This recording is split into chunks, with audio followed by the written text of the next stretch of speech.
This is our truncated 125th anniversary. You know, what a prideful moment to be ushering this in. So, you know, and I appreciate your effort, the locals who traveled to this event, and those who contributed to these great historical artifacts on display here today.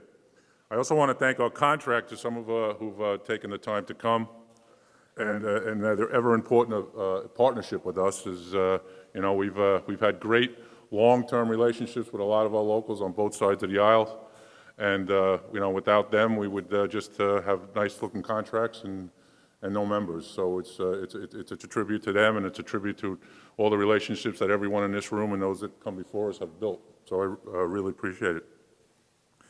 I also like to thank, as you see the displays here, the History Factory for their research and production of our great organization. As I know some of you locals that contributed, and took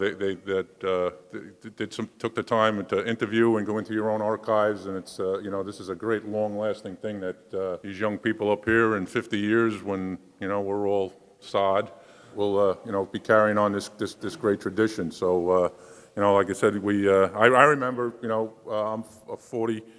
Coming up on a 42-year member, and I remember guys saying to me after 5 years that this thing's not going to last. So those guys are probably sod themselves.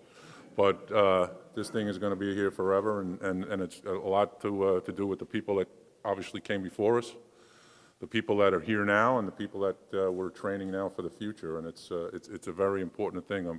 You know, this is a great source of pride for, I know, for everyone here, and all the strides that you've made in your individual organizations and your locals, and it's just a great honor for me, like I said, to usher this in at this time and represent the great men and women that forward this organization. So, you know, I really appreciate it. You know, I got to just say that, you know, our history spans 3 centuries, right?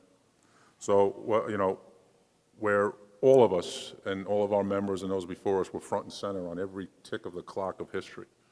For all the wars that we've endured, all the natural catastrophes and man-made catastrophes, operating engineers all around North America have ran to those catastrophes and made it better and soothed it.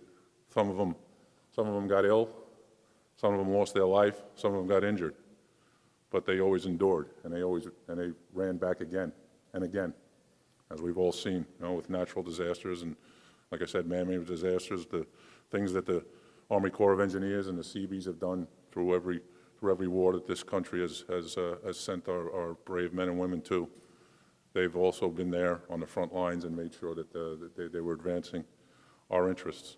So it's just a great honor, and it's a magnitude of things. You know, if you sit back, if we all sit back and think of the magnitude of what rests on our shoulders of those who came before us, how this all started in Denver with a bunch of guys came from 8 different locals, Chicago, and all came together and said that you know, they were skilled and that they should be recognized as being skilled.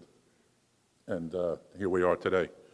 We are a political might, we are a financial might, we are a knowledge might, we are a training might, and that all has to do with what's been the tenets that have been put in our heads and on the shoulders that we stand on. And like I said, it's sometimes a daunting responsibility, because, as I think as all of us, when we dust off our first briefcase when we come out of the field and put our suits on, you're lessoned to say, listen, you better leave this better than you found it, because we'll send you back out packing.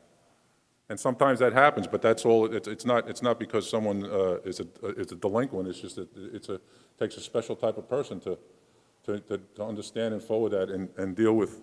You know, you have a lot of personalities, as we all know. You know, I mean, we've got guys that you know, they're interesting at times, but they're also they could make your head turn this color. You know, but so I just want to thank you all, and I understand it, and I think we all understand it, is that, you know, everyone in this room and everyone that's come before us has put that shoulder to the wheel. There's no monopoly on the love of this organization. This is a group effort that everyone has always come to the task and started the task and finished the task. And I've been honored to have not only everyone in this room be part of my legacy, be part of this operating engineer's legacy, but have as a teammate in every corner of this nation, and in North America, I should say. And I'm glad to see our Canadian friends got over the border.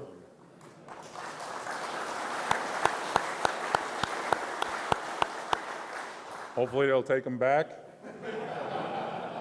If they don't, there'll probably be a lot of transfer cards being requested, but we'll make that work. But like I said, you know, it's great to see that the borders are starting to open, and we'll be able to. And it's also great to see everyone in person and have a conversation with them. And you know, it's been a long time coming, but that's another catastrophe that the operating engineers have stepped up to. The stationary guys have made all those hospitals and every facility that's you know, been affected. They made sure that everyone could go to work and go home safe. And of course, the H&P people have been out there working in the field. We've been very fortunate that work has been going up. So, like I said, I understand that this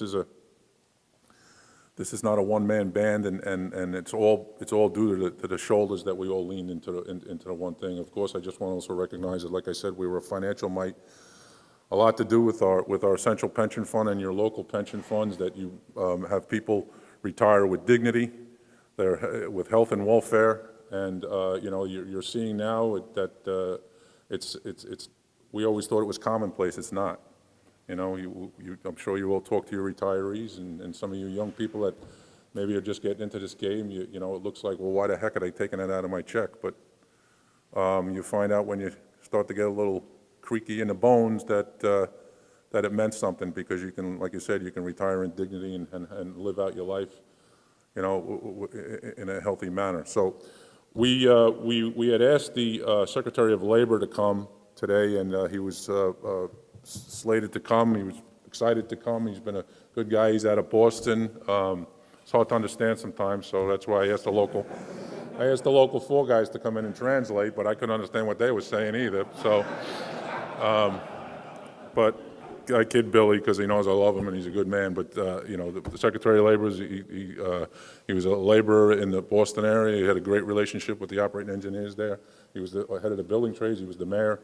So he called me the other night, and he was, you know, I could definitely tell he was stressing that. You know, it wasn't just like you know, a lot of times we all know we invite politicians and then they say that they have to take the dog to be spaded or something, and it's a crock. But I could tell, you know, it hurt him that he couldn't, you know, the president says he's got to go somewhere. He's got to go somewhere. We kind of understand that. So if you don't mind, I'd ask you to queue up that and show them. But we'll be back to you. We'll see that, and then we'll just have a few more comments, and we'll let you get some barbecue. Thank you.